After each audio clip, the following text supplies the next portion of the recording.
everyone, and welcome back to the RMTV Women's Podcast. This is episode 103. Amy, how are we on this fine Wednesday lunchtime, let's say? All right, a bit tired. I think. Just look at my hair. Look at my hair. That puff of the cheeks was like spot on. It's just, I don't know. I just feel like with everything that's going on in the world at the moment, it's so draining, like super draining. You can't go anywhere without hearing the word coronavirus or lockdown or anything government related. You can't go anywhere, so it's completely like surrounded. So I'm a bit tired, but you know, I'm still here. We're still thriving.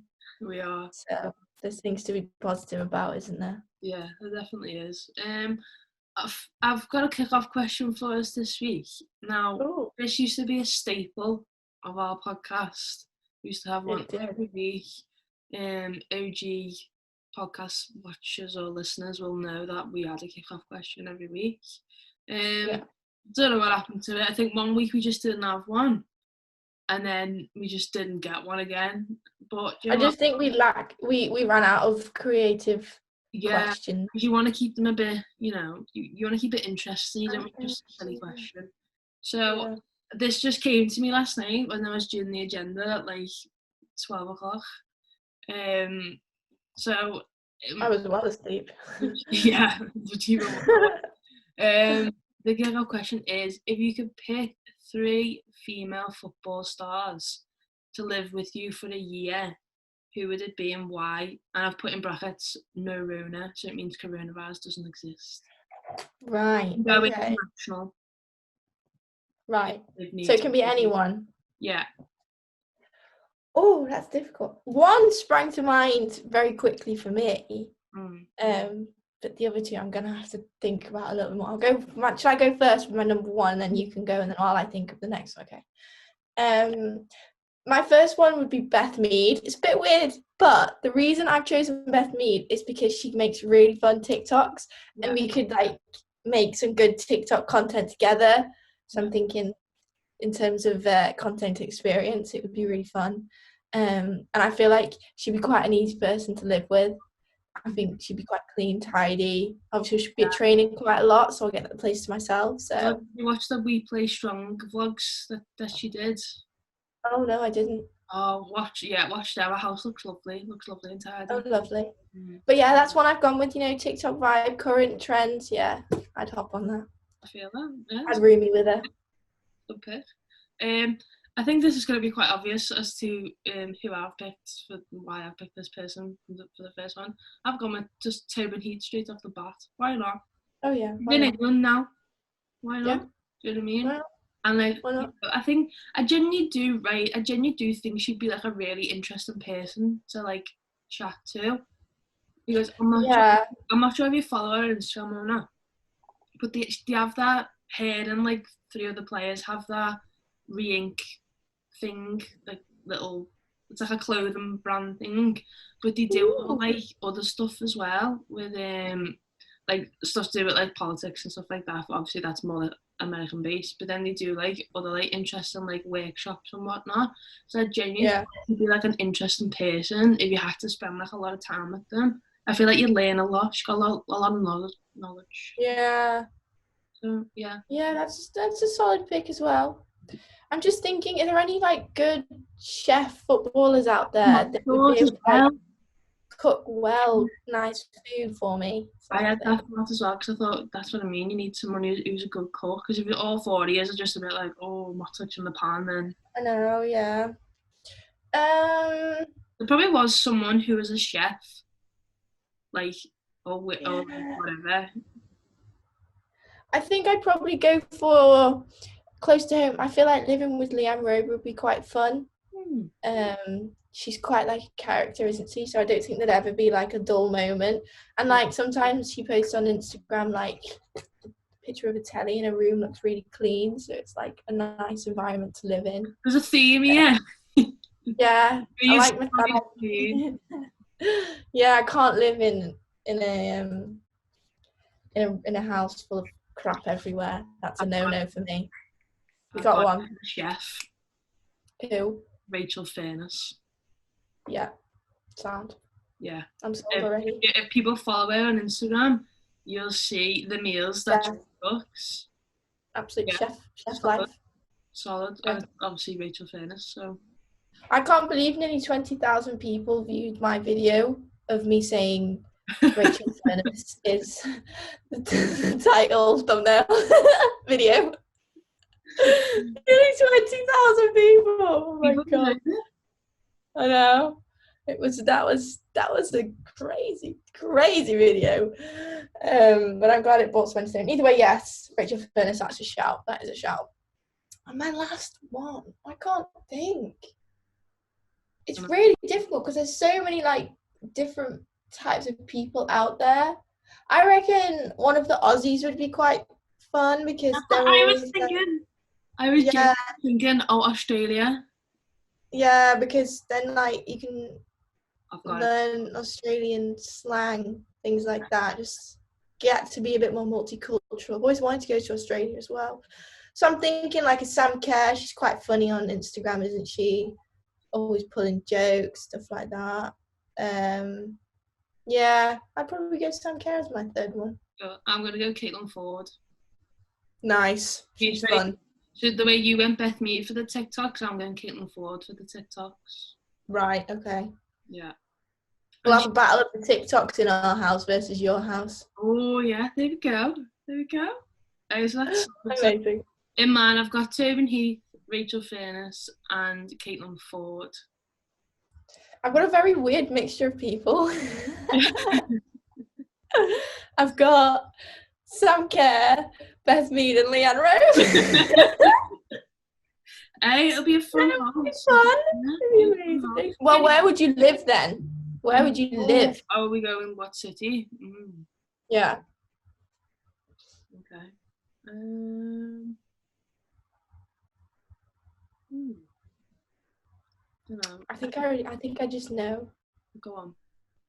I'd go like Sydney, Australia, I imagine. Okay. Yeah. Something like that. Somewhere hot that's near a beach. Or like, I know Bondi Beach is obviously in Australia, but what's like is it Melbourne or is it like, where is that located? It's Sydney. The Gold Coast. That's where I want to go.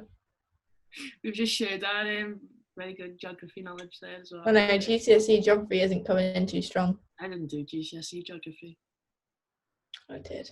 I did A-level geography as well. Oh, Lord. God. Why would you do that? What would you do that for?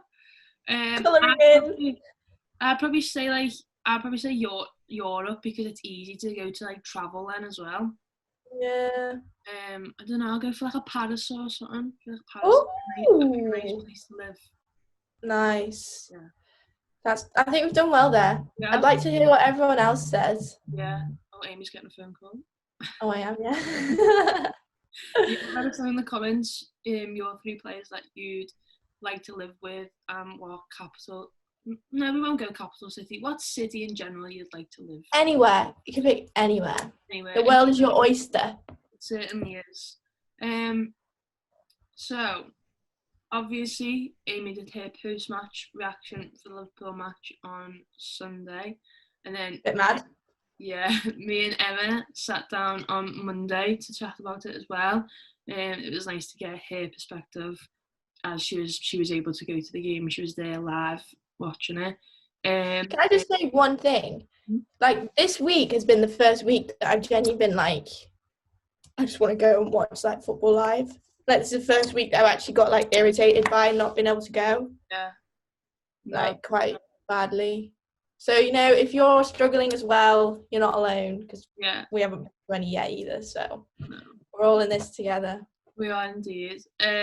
I think it's obviously more frustrating as well because obviously last season wasn't the best, and this season we've really kicked on. And obviously London Bees away last weekend, like we wouldn't have gone to that one anyway. So we would way too far away. yeah. But obviously both Durham and Charlton were home, so we would have been able to watch that. And I think it's it's more frustrating as fans because we've now hit like a good bit of form. We had a good pre-season.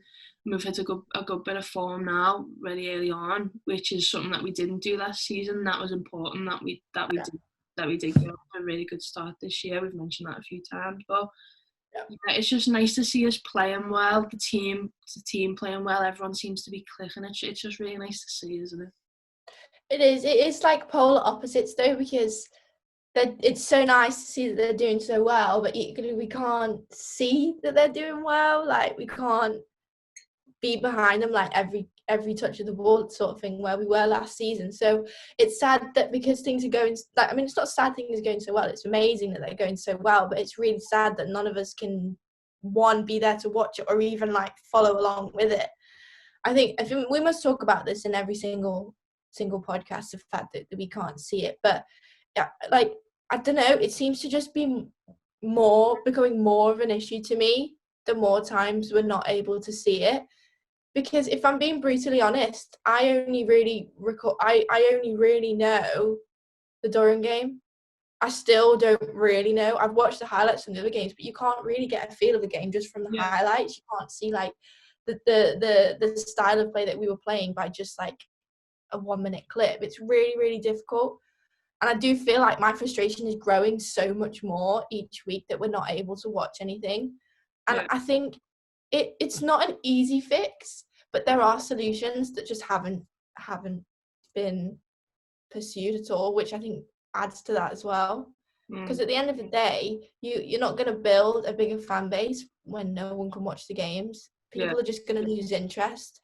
And in a season as important as this, I don't think we can afford to do that. So it's really frustrating for sure.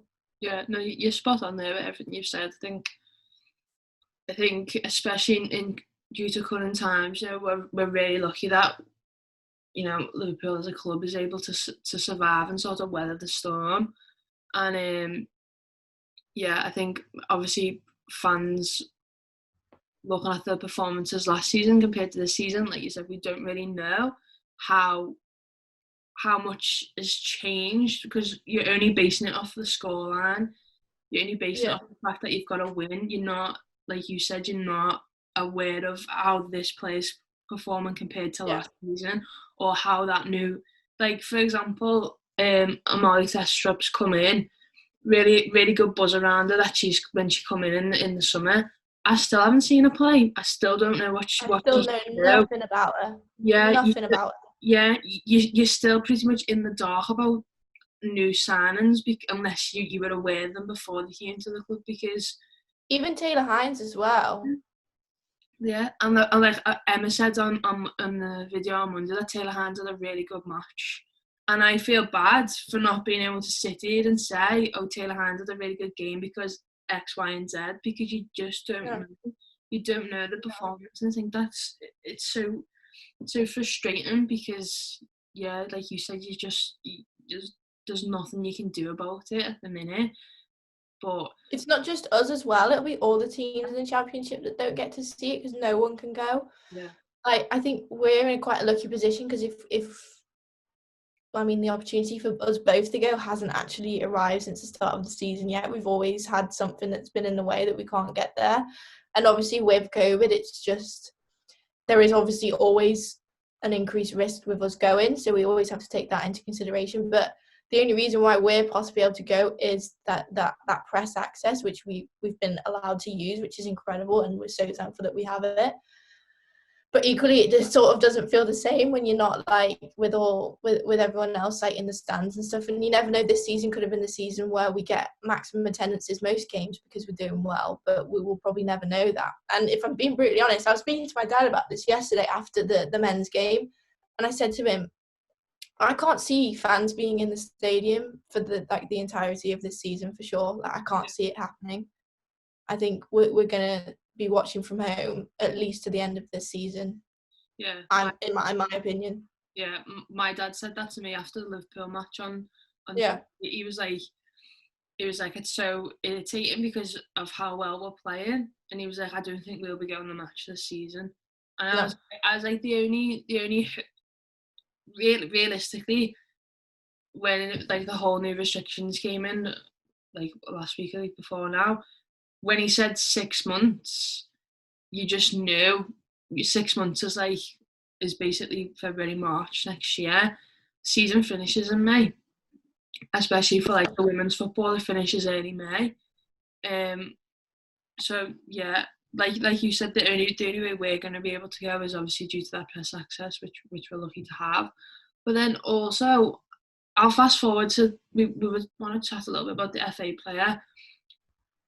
I don't see how that benefits anyone. I'm sorry, right? I watched the Everton vs Chelsea game on Sunday, and I'm not messing. It must have frozen about 5, 6, 7 times. Really? It completely stopped. I could still hear the commentary, but the video just completely stopped. Twice the screen went black. And I was thinking, is it my Wi-Fi? Is it me? But then I tweeted about it, and a lot of people sort of came back with like similar frustrations. This platform, when it first came about, the excitement around it was absolutely amazing.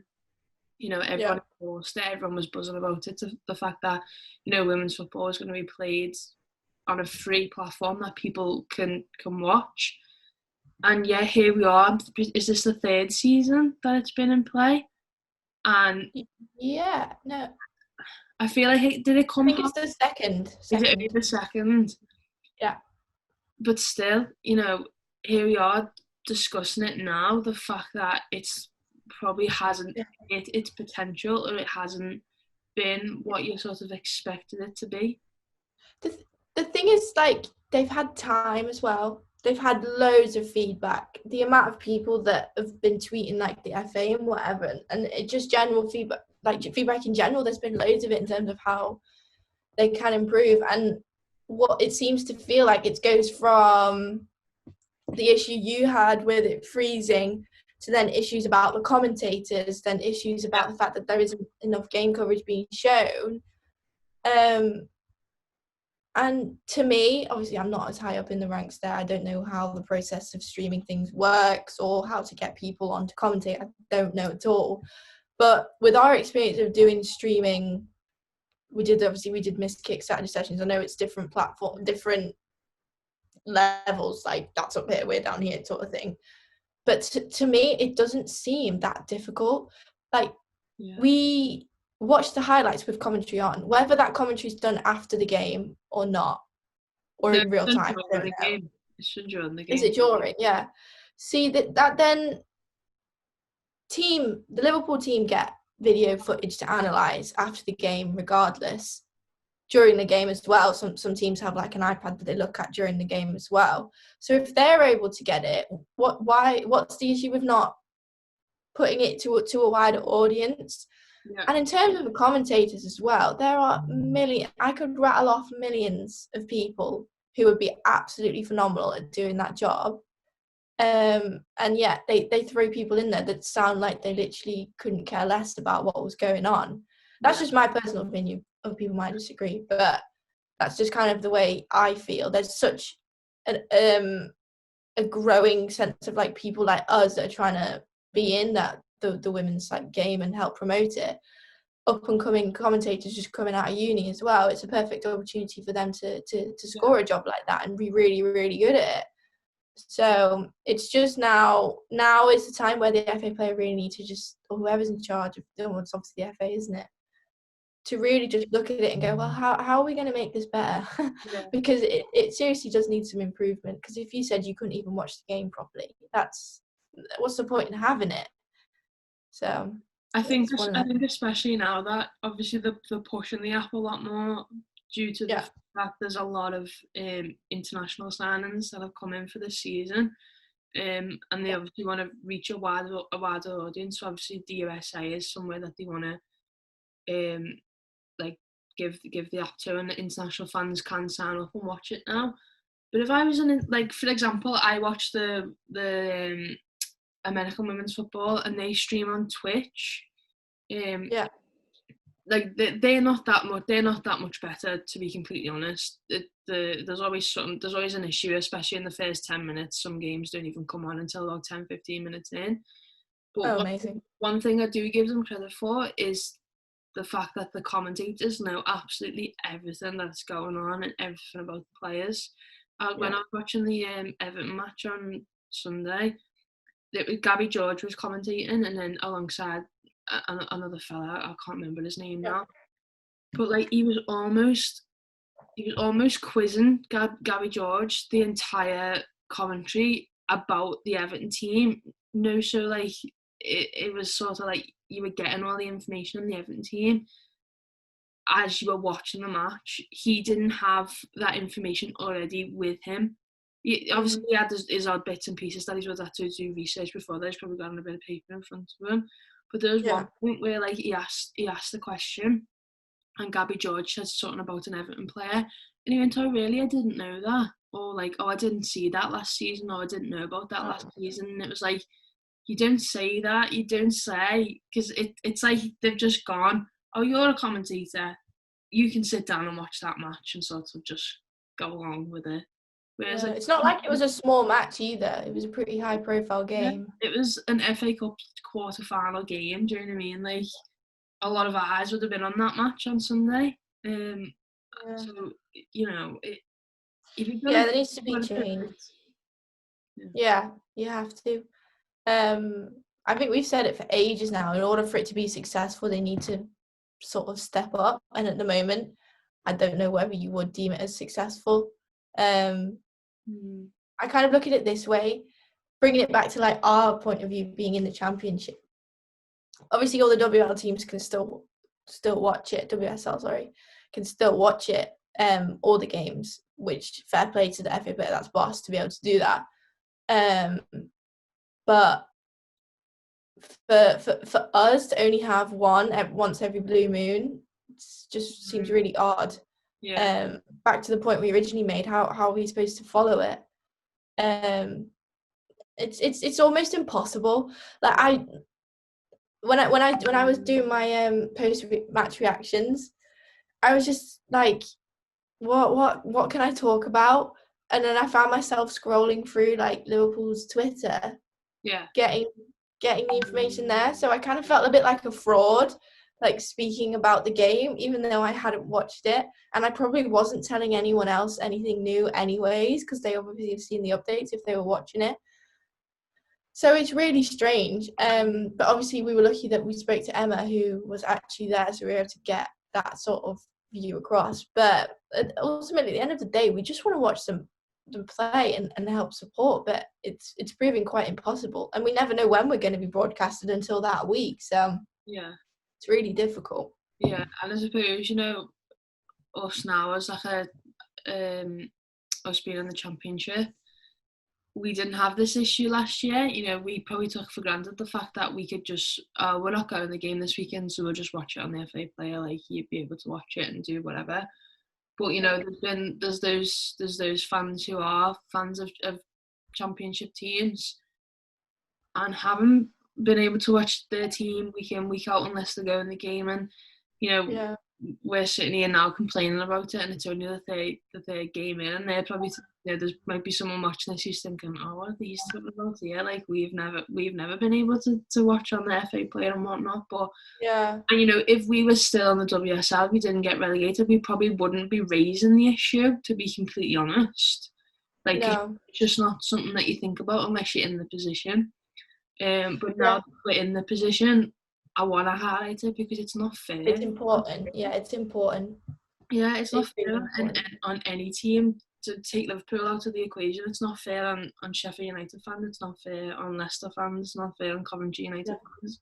It's not fair in general that we as fans, as football fans, don't get to watch our team play. So, especially in like these times where you physically can't go to the games, it's not an option. I don't know, it's going to be difficult. But let us know what you think, if we're baffling on and being Debbie Downers, or if we actually have a point. Let us know. We'll just go quickly. Obviously, FA Cup semi-final action. I think both games are this evening. We've got Man City versus Arsenal, and then we've got Birmingham versus Everton. quickly, are you going to give a little prediction of who you think is going to go through to the final and how the games are going to play out? I'm going to go, it's going to be a Arsenal-Everton final. I think the same. Tasty little fixture, that. Tasty little fixture. I think the same, you know. I genuinely do think Everton have really impressed so far this season. They are flying, both teams, men and women, which is kind of sad. But so are we. Well, the women we're not really involved in the women at the minute, different leagues, so like you know they can do it. We can be nice. Yeah, they can do it. Yeah, really impressed with them. I think I was really impressed with Birmingham as well because obviously they faced the Brighton side at the weekend, who are on the up. Performed a lot better than they did at points last season. It looked like a decent game. Obviously went to penalties, so Birmingham have really recruited well too. So I think that will be an interesting game. I don't think it'll be all Everton. No, for sure. Obviously Man City, Arsenal, you know, them two teams. That's a cracker. Yeah, that'll be a really good game. So yeah, I'm gonna go in an Arsenal Everton final as well. I don't know what it is. That's just what I've got a feeling. Yeah. Although I'm hoping if it is, I don't know whether the semi-finals are being on the TV, but I've not seen Roosevelt play yet, and I really want to. So I'm not sure. I want to know. I don't know. I don't think you know either, but we will find out. But yeah, I think it'd be cool. Pardon? The City manager was asked about it the other day, and he said she will get like a few minutes soon, but I don't think it. I wonder why she hasn't. Is she just not fit? Did she sign injured? I get a feeling. She played in the NWSL tournament thing. And I'm not sure when she got. I think she got injured in that. I think she missed like the final game or the final two games that Washington played. So I've seen her in the training pics, which is strange, but not. And she's been training for a couple of weeks now because obviously she had to quarantine and whatnot. But yeah, I don't know. I'm looking forward to it. Good. Yeah, hopefully. But yeah, let us know all your thoughts and predictions on those games as well. Someone might call in and be like, no, it's going to be a Man City Birmingham. Who knows? Then we'd be absolutely proved wrong. Yeah, well, yeah, give us all your thoughts and opinions on everything we've discussed on today's podcast. We hope you have enjoyed. And we will see you all for a Coventry United build-up on Friday or Saturday. And then obviously all post-match and match stuff over the weekend. But thank you very much for watching. Remember to like the video, comment, subscribe to the channel, and we will see you all very soon. Bye. That's perfect timing. Did you see that?